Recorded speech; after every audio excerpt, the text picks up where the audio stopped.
To be studying church history again. I taught 130 classes on it, and then I am going back and I'm doing some specialty little mini studies on it. And today we're going to go back and look at the Smyth controversy. There was a guy named Smyth, S-M-Y-T-H, in England. And many people attribute the Baptist denomination to Smyth. And Smyth, they said, baptized himself in the river, but that's not what really happened. Smyth went into Holland, and the Dutch Baptists, he got his baptism from them. He went back into England. He did work with the Baptist denomination and churches there for many years, but that was basically 1611, 1612, 1613, like that. Now, Baptists were in England since, well, in Wales. We talked about this on our last class a little bit. In Wales,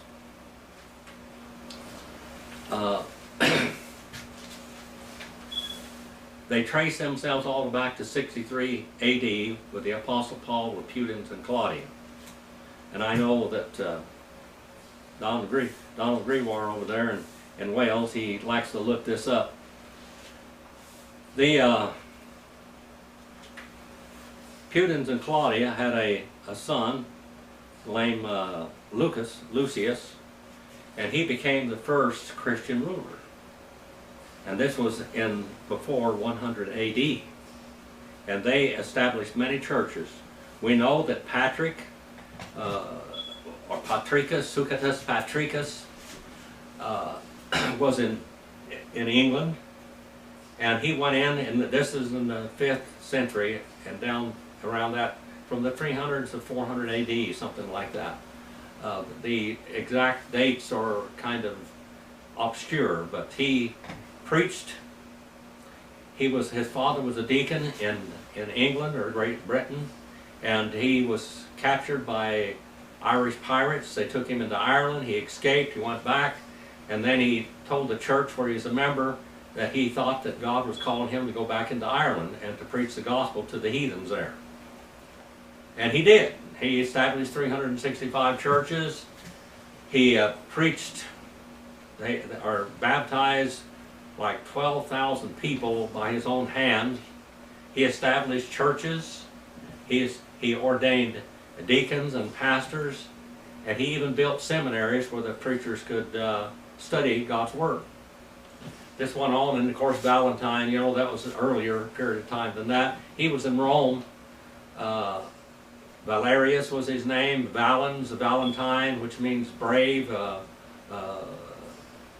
He was imprisoned for performing consecrating marriages. They didn't have marriage license or anything like that at that time. All the churches were Baptist churches in that period of time. He was consecrating marriages before, and Claudius the Cruel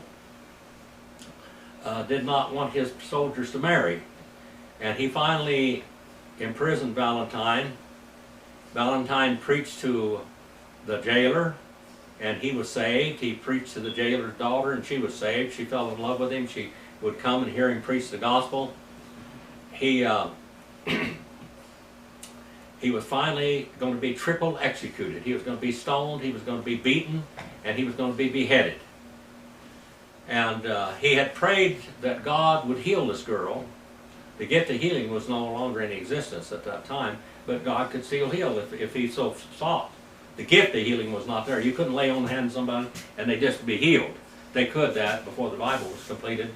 All the apostles and such as that had to get the healings in the early church age before the Bible was completed. Well, he prayed that this girl would be healed and she could see, and she did. He left her a letter on the day of his execution, "Your Valentine." She went to her home and she planted a branch off of an almond tree. And every day in February the 14th, the almond tree would bloom, and that's when all almond trees, at least in California, bloom was in February the 14th. right around the middle of February. Now let's go back to Britain again, and they're saying that Smyth founded all of the Baptist churches. There were Baptist churches all over before Smyth ever got there. They were in Wales, they were in Britain, they were in Germany, they were in the Alps. Maryland, your family goes all the way back to the Paulicians and the Waldenses in the valleys of Piedmont. They were there for hundreds of years. Some of those churches, they said, had the original autographs that Paul and Peter, etc. had. They were copying, and then the Catholic Church went in there. If you study the book, the valleys churches, the evangelical churches of the valleys of Piedmont, you'll see the history of that. And I'm gonna go back and do a little excerpt here and there. Like I said, this is number 132. But Smyth was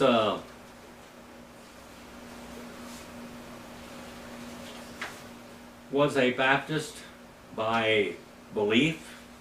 He followed in the Baptist beliefs, but he was not the founder of the Baptists in England or in the world. The Baptists go all the way back to the seashores of Galilee when Jesus called them out. In America now, in 1638 and 1639, we have two prominent figures. We have Roger Williams and we have Dr. John Clark. Dr. John Clark founded a church in Newport, Rhode Island in 1638. Now when Roger Williams came to America, now Williams and Clark worked together to try to found Rhode Island as a first colony in America that had religious liberty. Even you atheists out there ought to be thanking the Baptists for that. It took years for them to get for Dr. John Clark to get basically a declaration from the king that they could have religious liberty in Rhode Island. There was not a state church in Rhode Island. The Baptists could have had a state church there, but they didn't want it. They didn't believe that.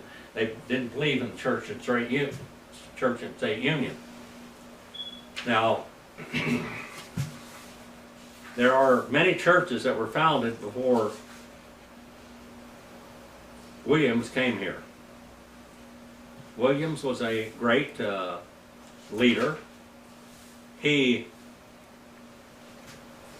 went into Newport or Providence, Rhode Island in 1639.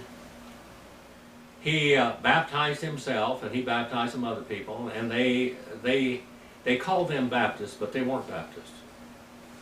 They didn't believe the beliefs of Baptists. You can look at 11 essential elements of the New Testament church. It's on the websites there, especially discovertheword.com. And we'll try to get the word discovertheword.drjim.net up there again one of these days. But if you look up those 11 essential elements of the New Testament church, Roger Williams basically didn't believe anything except separation of church and state. He believed in religious liberty. His church that he founded, supposedly, if you want to call it a church, it never had a building or anything, it was founded basically by him in 1639 on his authority to baptize. He later, after 4 months, he denounced his baptism and he denounced his belief and became a seeker. And then he went and lived among the American Indians at that time. Dr. John Clark went on. Now I want to, Cotton Mather, you know, we heard of Cotton Mather. He said that Williams was never really a Baptist at all. He said Mr. Williams on page 381 in the Baptist Church Perpetuity by W.A. Jarrell, 1800 and something when this book was written. Go back here, I showed it to you before. 1894 when it was published. He said that, Cotton Mather said that Williams was a contemporary, says that he turned seeker and familiars and the church came to nothing. The church never existed after that. Now later on, around 1650 or 60 or 70, There was a group of people there that in Providence, Rhode Island, that actually founded another Baptist church, and it went on. They tried to trace their history back to Roger Williams, but it was impossible because it just doesn't go back to Roger Williams. Now, many of these people, Armitage States,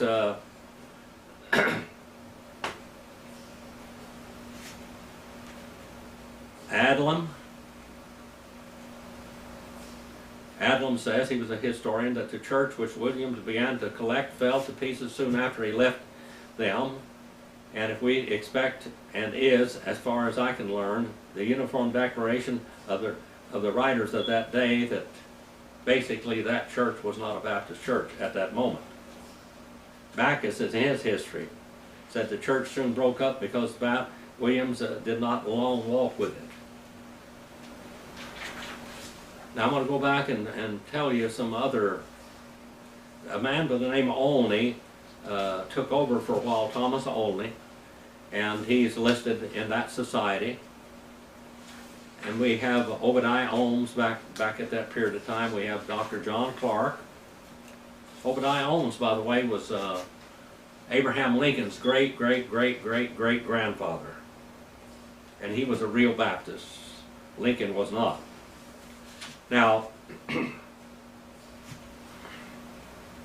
I'll read a few little things here to you. The Newport Church had members in Lynn and in Rehoboth and Massachusetts, and the persons came from Connecticut to unite with it. And that person came to unite with it, and the case of the brethren in Rehoboth is peculiarly to a point. In 1650, they left the Congregationalists and became Baptist. If at that time a church had existed in Providence or a neighboring town, how naturally they would have united with it, but there was no church there. A lot of people try to say that that church that was founded in 1639 by Roger Williams, it went on to exist for many years. It didn't. It lasted for probably 6 months at all, if at all, that long. These people would have joined here.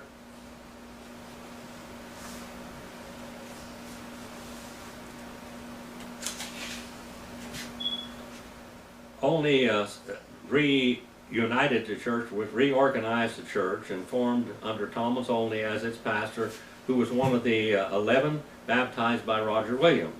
Olney continued to be pastor of the church until his death in 1682.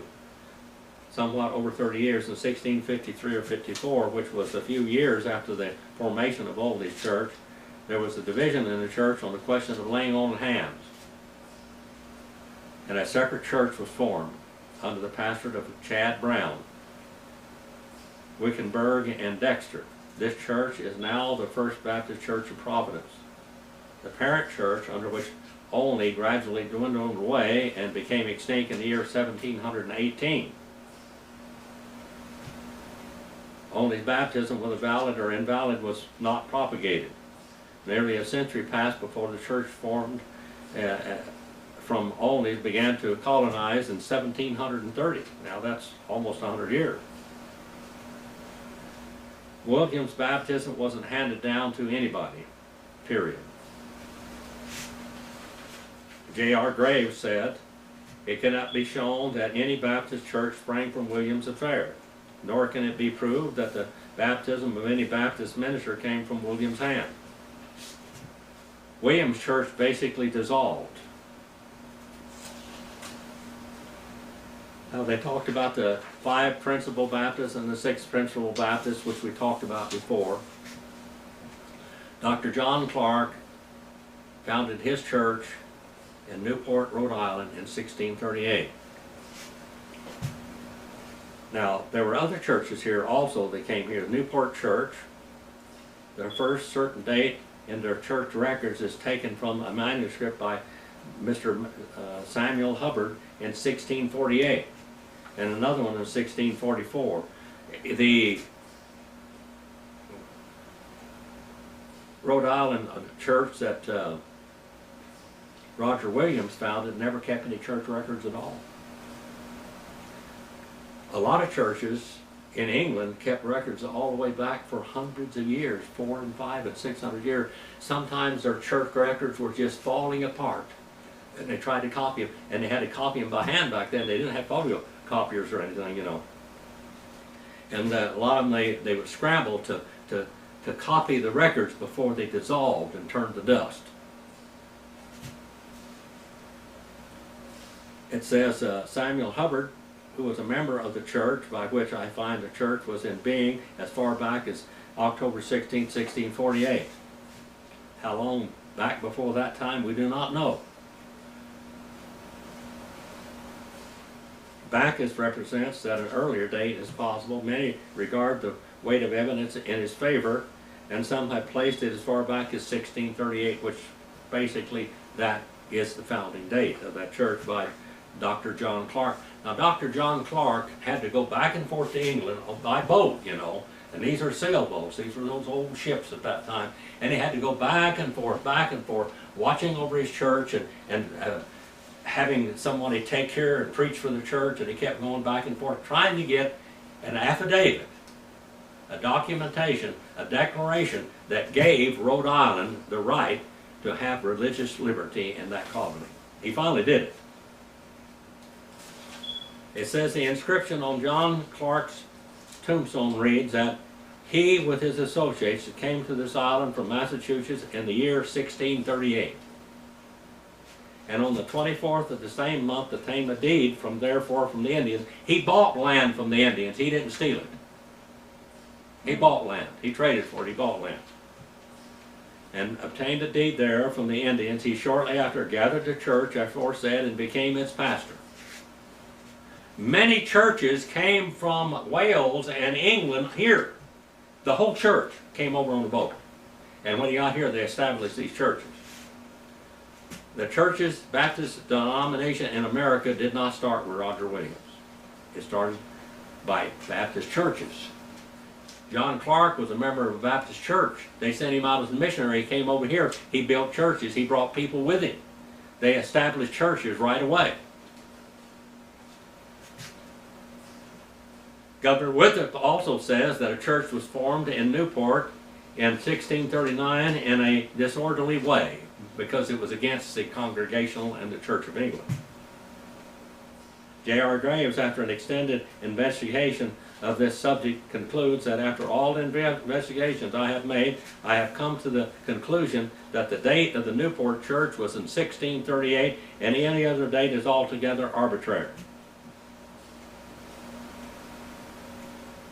In Canadian Baptist of August 1885, it says the church in Newport, Rhode Island is probably the oldest Baptist church in the United States. It is also known that a church was in existence from there in 1638, which Dr. John Clark was pastor.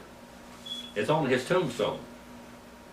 Now, sometimes they don't mean anything, but in a Bible, a date in a Bible or on a tombstone back in these days basically was looked upon as a valid record, legal record.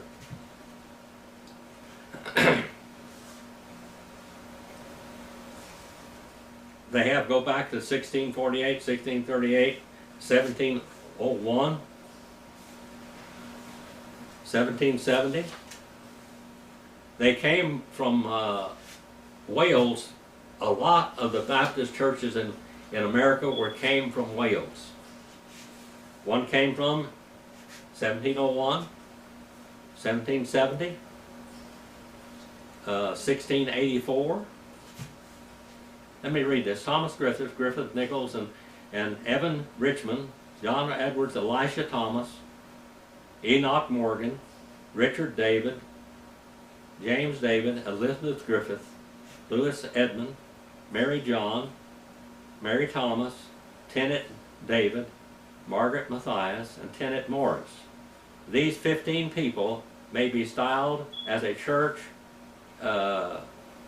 immigrant church. And the Delaware Baptists originated from an immigrant Baptist church from Wales. Massachusetts Baptist churches thus began to Boston. Some Baptist friends from England had a meeting and called. The church was formed consisting of here follow the following names, and it tells their names, all those that were there in that church. A First Baptist Church in Virginia, and in some sense the mother of all of the rest of the churches in Virginia, was constituted under the pastoral care of Reverend Dutton Lane and Reverend Daniel Marshall. Now, Marshall's name is in history, period, who got his baptism in regular order from the Regular Baptist Church and Philadelphia Association. Philadelphia Association, I have the minutes of that go 100 years over there. The First Baptist Church in Pennsylvania originated in 1684 from Thomas Dungan, removed from Rhode Island. This Baptist preacher was a pioneer, probably accompanied with associates of his own faith. Here they founded a church of his own order, which he, in the end, was shortly absorbed by the next company I shall name. The next company absorbing the church, first name was the Welsh immigrants, and settled in Pennapack and Lower Dublin in 1686. This church was made up of regular Baptist members. The First Baptist Church in Philadelphia was organized in 1698 of English Baptists, some of whom were Hansard Knollys Church in London. Maryland Baptist churches were begun in 1742 by Henry Sater, a layman. Soon after his settlement in this colony, he invited Baptist ministers to preach in his house, and by which means a few from time to time were proselyted to his sentiments, and after many years a church was gathered in his neighborhood in 1742. North Carolina, the First Baptist Church, which ever existed, was gathered by one Paul Palmer about the year 1727. Mr. Palmer is said to have been Native American, was baptized by the Welsh tract in Delaware. The Welsh tract church, we have a history book over there written of that church only. The Welsh tract church in Delaware by Owen Thomas, and the pastor of the church in that place. Southern Carolina Baptist churches began thus of the early settlers of Southern California, and a considerable portion were Baptist. They came in separate colonies about the year 1683, partly from the west of England. Whole churches migrated from England, Wales, even Holland, partly from Piscataquis in the District of Maine, and of the former state settled by Ashley and Cooper rivers. Others were about the mouth of the Edisto River.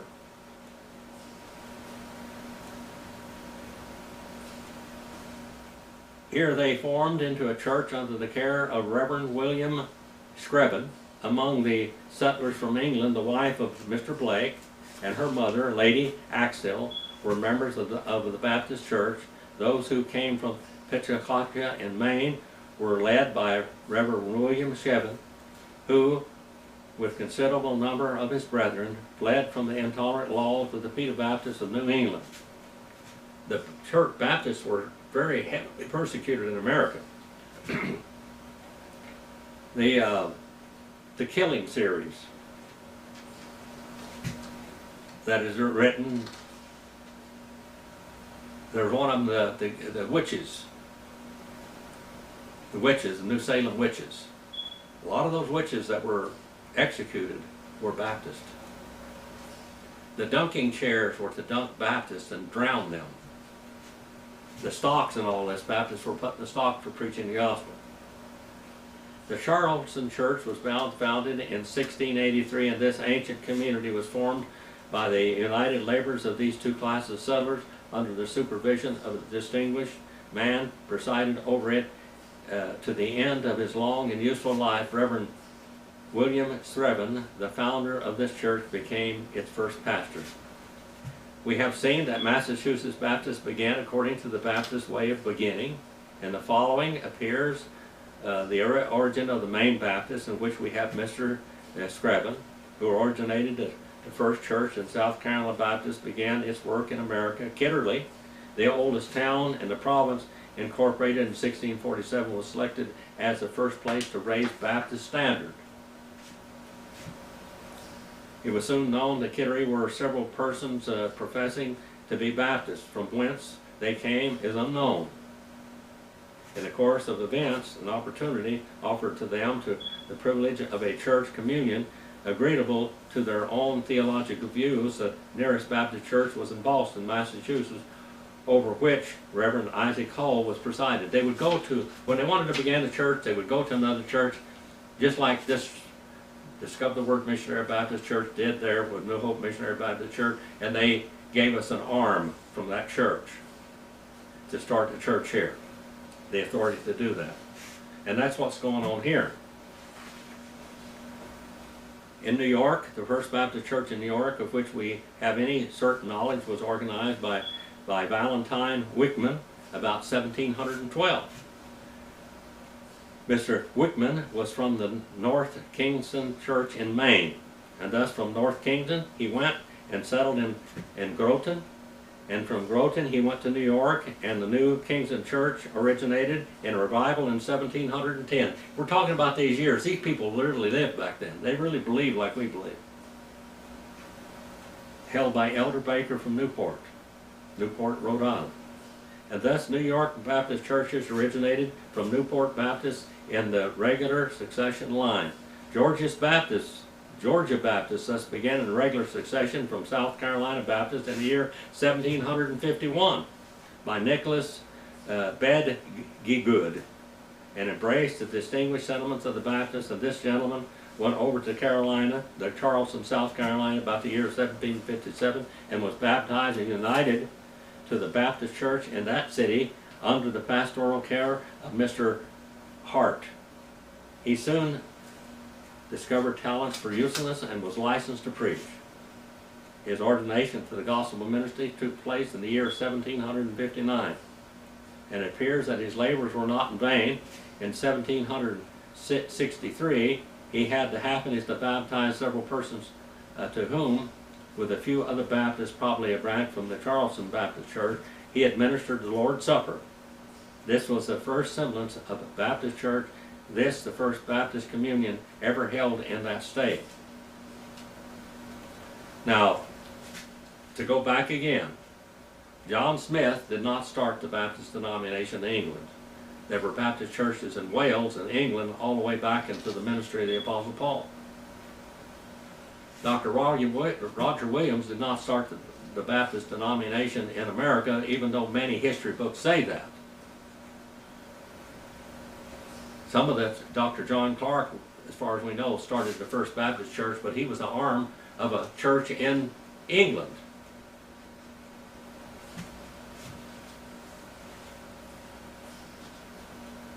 Take even Rhode Island. Were we to admit that the present Providence Church is the Roger Williams Church, yet would have Rhode Island Baptist to be a very great extent originated from other churches.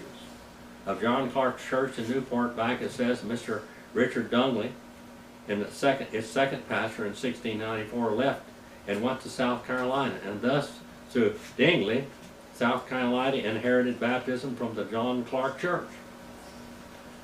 John Comer, another of Clark's successors in the Newport pastorate, removed and gathered the First Baptist Church in Rehoboth. John Clark's church, about 1729, increased to 142 members, being the largest church then in all the colonies in America. Of Dr. John Clark's church and others, back it says on June the 21st, 1729, they had the largest association of Baptist ministers and churches that had ever been seen in the colonies of America. The First Baptist Church in Connecticut was formed in Groton in 1705 by Elder Valentine Whiteman, and he came from North Kingston and settled in Groton. Was the First Baptist Church, first pastor of that Baptist church. A daughter of John Clark's church, thus we see the Connecticut Baptist originated from it.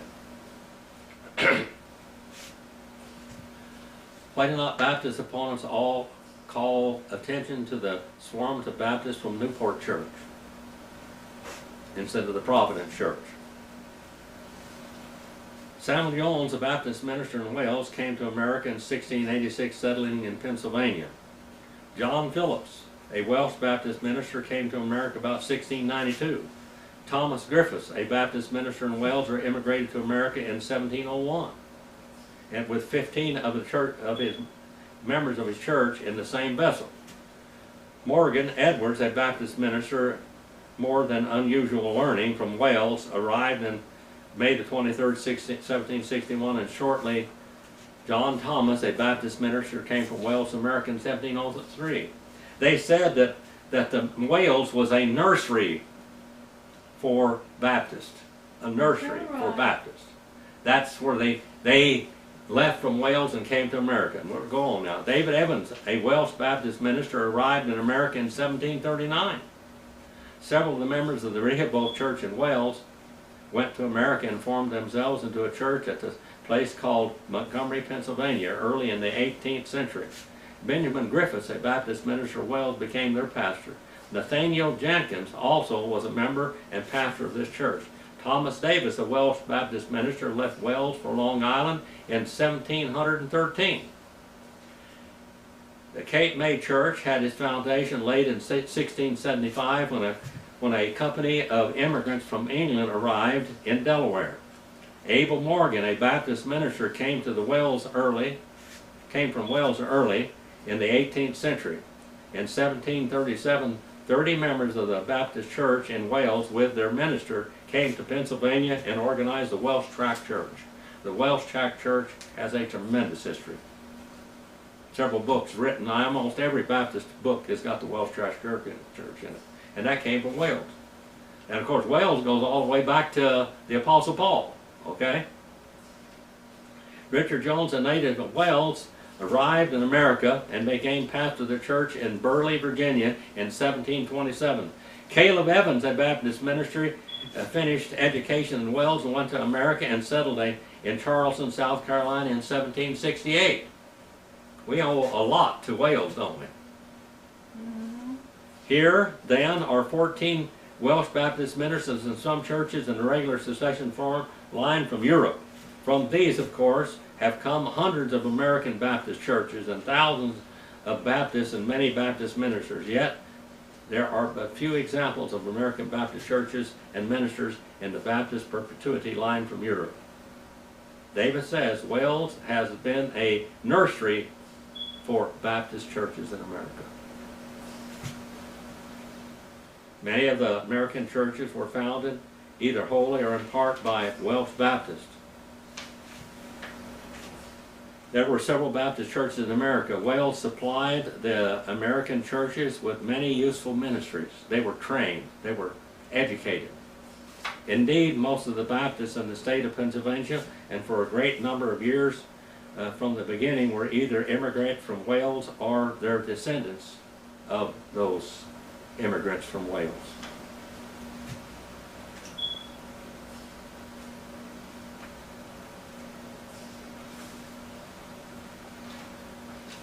I could go on and name just hundreds of more, literal. You know, I've always referred to the church history and the perpetuity of the churches. And I had to preach church history in like 16 classes, 26 classes one time, which they were having wall-eyed fits that I taught that many classes. Now we've done 132 classes. We could get more detail in these classes like this. And I'll continue to add one now and then. And then in this book also, we have the history of Patrick and Valentine both. Thank you for your attention. If you have any questions out there from all over the world, send me an email. If you like, I'll try to answer them. Baptist history to me and the Bible is what made me a Baptist. I wouldn't be anything else. I couldn't be anything else. Our Father, we send this message out to honor and glorify you. Please use it wherever it goes. Touch people's life, help them to learn what they believe from the Bible and why they believe it. give them that foundation. Please forgive me where I fail you. In Jesus' name.